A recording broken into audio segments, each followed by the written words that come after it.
এই মেঘলা দিনে একলা ঘরে থাকে না তো মন, কাছে যাব কবে পাবো ওগো তোমার নিমন্ত্রণ।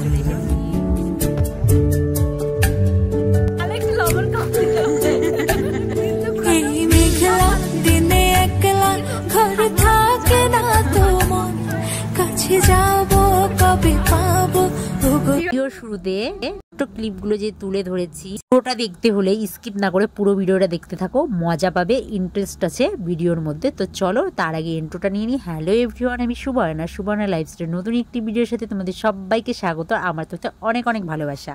আমি কথা বলছি, সাইডে আমার মামও কথা বলছে আমার সঙ্গে। তোমরা হয়তো আমার মামের ভয়েসটা একটু একটু পাবে তোমরা, বাট কিছু মনে করো না। তারপরে কি আমরা বিয়ে বাড়ি চলে এসেছি, আর বোনরা একটু পরে আসবে বললো, কারণ ওরা এখনো রেডি হওয়া হয়নি, রেডি হচ্ছে। তারপরে আমরা ঝুঁকে পড়লাম স্টলের দিকে। তো স্টলের খাবার সব শেষ, যেমন পকোড়া, ফুচকা, কফিটা আছে, কফিটা খেয়েছি, বাট পকোড়া ওগুলো আছে, না থাকা নেই। ওগুলো হলো কন্যাযাত্রী যখন আসবে তখন আবার দেওয়া হবে, করা যাবে। তো এখানে আমরা একটু বসে টসে গল্প টল্প করে তারপর আমার ভাস্তি একটা পকোড়া দিল, বাট পকোড়াটা একদমই বাজে খেতে, তিতকু টাইপের। এর মধ্যে আমার বোনরাও চলে এসেছে। তো তারপরে আমরা যাব বিয়ে বাড়ির ওখানে, মানে বউকে দেখতে, যেটা বউকে এখনো দেখা হয়নি। চলো পকোড়া টকোড়া খেলে তো আর হবে না, তো চলো আমরা একটু বউকেও দেখে নিই, বউয়ের সাথে কয়েকটা ছবিও তুলে নিই। ছবি টবি তুলে আবার তো নেটেও ছাড়তে হবে, তাই না? তোমাদেরকে দেখিয়ে দিলাম এই যে বউ, নতুন বউ আর কাকা, মানে এরা আমার কাকা আর কাকি হয়। তারপরে বউয়ের সাথে একটু ভিডিও আর ছবিও তুলে নিলাম।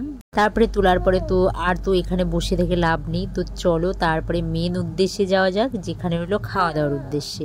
তো আমরা এখানে যাচ্ছি, তো তার আগে একটু কফি খেয়ে নেব। আর তোমরা হয়তো আমার মামের ভয়েসটাও পাচ্ছ, আমার মাম সাইড থেকে খেলা করছে আর গল্প করছে আমার সঙ্গে। তারপরে সবাই মিলে এখানে কফি খাবো।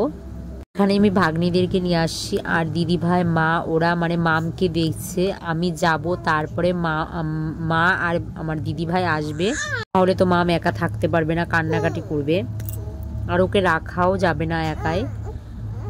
আমরা কফি টফি খাওয়ার পরে তারপরে মেন উদ্দেশ্যে যাব হলো খাওয়ার ওখানে। খাওয়ার না হলে অনেকটাই লেট হয়ে যাবে, কারণ এখনই খেয়ে নেবো, আর ভিড়ও হয়ে যেতে পারে, কন্যাযাত্রী আসলে ভিড় হয়ে যাবে। আর এখানে সবাই মিলে ডান্স করছে, আর প্রচুর ডিজে বাজছিল, মানে আমার বুকের ভিতরে ধরাস করছিল, এতটাই ডিজের সাউন্ড দিচ্ছিল। তারপরে খাওয়ার ওখানেও গিয়ে দেখি একদম, মানে আমরা গিয়েছি আর দেখি একদম ফাঁকা হয়ে গেছে। তো তারপরে আমরা ধরে বসে পড়লাম সবাই মিলে খেতে।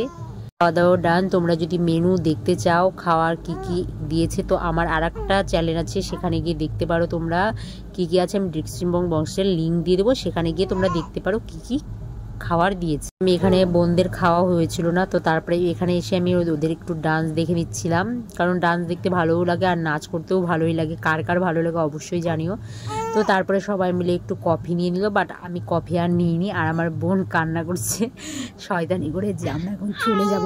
পরে বাঙালি যেটা করে, খাওয়া দাওয়ার পরে যেটা করে, সেটা সবাই চলে এসেছি। এখন সব মূর্তিমানগুলো এদিকে আমরা কি কি পাইনি, কি কি পাইনি বলতে হয়, বলতে হয় না,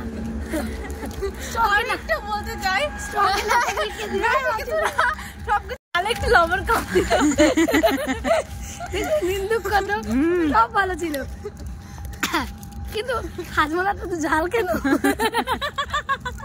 উদ্দেশ্যে গিয়ে গেছিলাম ফুচকা আর পকোড়া, সেগুলোর কথা বলো।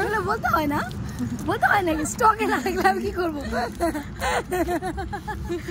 তো আমরা খেয়ে দেয় খেতে পারিনি, এত হাতি চামড়ি দিয়েছে, ওগুলো খেতে খেতে কি তার খবরই নাই, বাস্তা নাচেই ব্যস্ত, তাই না? এই হাজমাটা কি স্বাদ! জাল কেন, স্বাদ শয়তান। চ বাড়ি চ, এন্ড এন্ড এন্ড।